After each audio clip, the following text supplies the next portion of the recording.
अफसर शहीद हुए, उस पर आपका क्या कहना है? देखिए, सबसे पहले तो मैं ये जो आज डोडा में जो टेररिस्ट ने अटैक किया, जिसकी वजह से हमारे 4 सिक्योरिटी पर्सनल की डेथ हुई है, जिसमें एक कैप्टन या मेजर भी है, मैं ये बताना चाह रहा हूँ कि हम तो इसका कंडेम करते हैं, करते आए हैं, मगर मोदी सरकार की सबसे बड़ी नाकामी है। देखिए, ये जो डोडा में हुआ है, ये एलओसी से बहुत दूर है। ये इलाका एलओसी से बहुत दूर है, इसलिए बहुत तशवीशनाक बात है कि एलओसी से दूर इतना अंदर टेररिस्ट आकर हमसे, हमारी फ़ौज से मुकाबला कर रहे हैं, और जिसकी वजह से 4 आर्मी पर्सनल की मौत हुई है, कैप्टन का भी उसमें जान चले गई। तो ये सरासर तशवीशनाक बात है, सीरियस बात है, और ये गवर्नमेंट की इनकैपेबिलिटी और इनकैपेसिटी बताती है, नरेंद्र मोदी गवर्नमेंट की। और दूसरा ये है कि अगर आप देखेंगे कि 2021 से 31 से ज़्यादा टेररिस्ट अटैक सिर्फ जम्मू रीजन में हो रहे हैं। कभी जम्मू में पीक ऑफ मिलिटेंसी में भी इतने बड़े अटैक्स नहीं, और 20 साल से जम्मू पीसफुल है।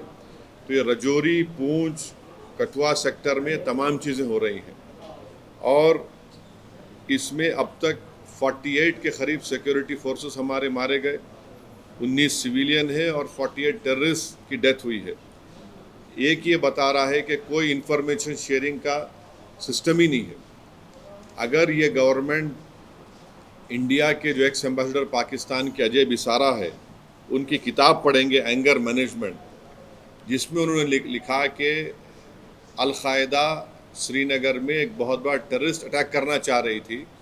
इंफॉर्मेशन एक्सचेंज के बाद भारत सरकार अल-कायदा के उस बड़े अटैक को हम न्यूट्रलाइज कर सके, रोक सके।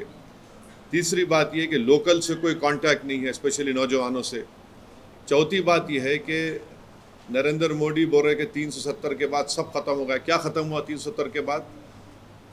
और पांचवी बात यह है कि चाइना, ये सब तमाशे, चाइना का भी इसमें रोल है, और ये सरकार जो है चाइना के बारे में बोलने से डरती है, कतराती है, और बिलियंस ऑफ डॉलर्स का ट्रेड वन साइड चाइना से हो रहा है।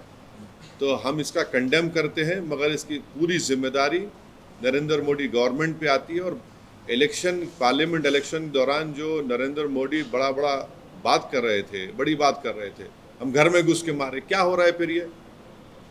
तो ये सरासर नाकामी है गवर्नमेंट की, टेररिज्म को कंट्रोल नहीं कर पा रहे। और डोडा में जो हुआ है, ये तो एलओसी से बहुत दूर है, तो इसलिए बहुत तशवीशनाक और डेंजरस बात है ये।